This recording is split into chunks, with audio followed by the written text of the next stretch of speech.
Alhamdulillahirrahmanirrahim, pemirsa yang dirahmati Allah, masih bersama kami dalam Damai Indonesiaku spesial Ramadan dan kita masuk dalam segmentasi tanya jawab.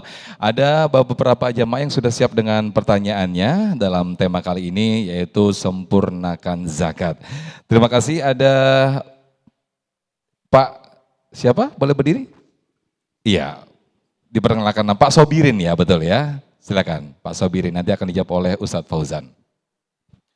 Assalamualaikum warahmatullahi wabarakatuh. Waalaikumsalam warahmatullahi wabarakatuh.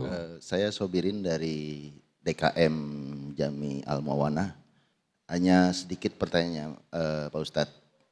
Apakah misalnya saya masih ada hutang, itu harus wajib untuk pajak juga? Zakat maksudnya Ustadz? Betul, zakat. Ya, zakat ya. Zakat juga. Demikian. Wassalamualaikum warahmatullahi wabarakatuh. Waalaikumsalam. Mungkin mana yang diprioritaskan ketika kita masih ada hutang, zakat dulu atau hutang dulu begitu ya Pak Sobirin ya. Silakan Ustadz Fauzan. Boleh sambil bersama jamaah Ustadz Fauzan? Baik.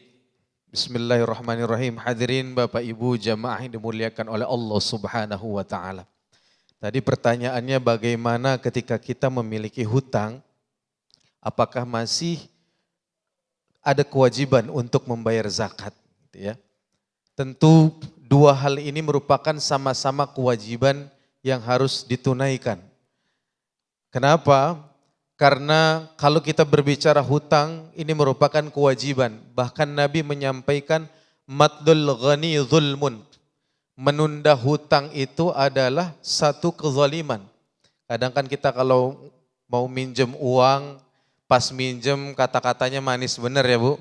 Engkau bagaikan malaikat penyelamat hidupku katanya. Tapi pas giliran ditagih berubah kata-katanya Bu. Engkau bagaikan malaikat pencabut nyawa katanya. Ya. Padahal kita harus, kewajiban kita untuk melaksanakan atau menunaikan itu. Karena hutang itu nanti akan dibawa, artinya apa, ketika kita nanti meninggal dunia, jangan sampai kita masih membawa hutang. Gitu ya.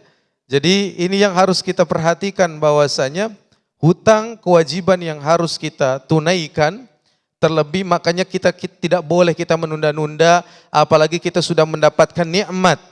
Ya, kita punya rizki yang mampu membayar hutang, tahu-taunya malah kita pergunakan untuk hal yang lainnya. Atau untuk asik-asikan jalan-jalan, ketahuan sama tetangganya Bu.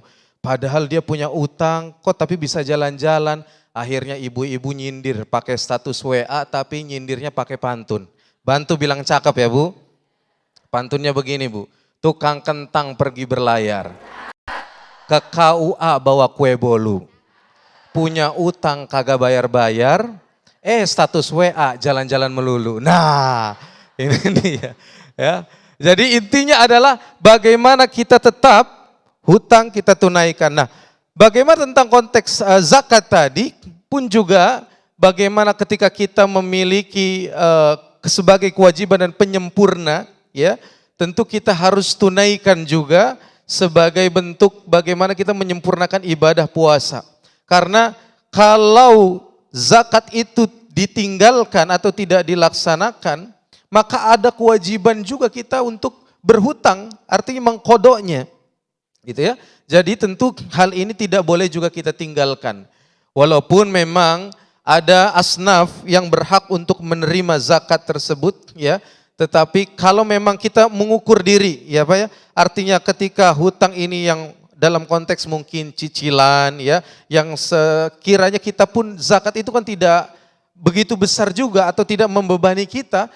Dan itu merupakan kewajiban kita tunaikan pula, di samping itu juga tetap tidak menghilangkan kewajiban kita untuk membayar hutang. Wallahu a'lam bishawab. Ya. Baik, terima kasih Ustadz Fauzan Hidayatullah atas jawabannya.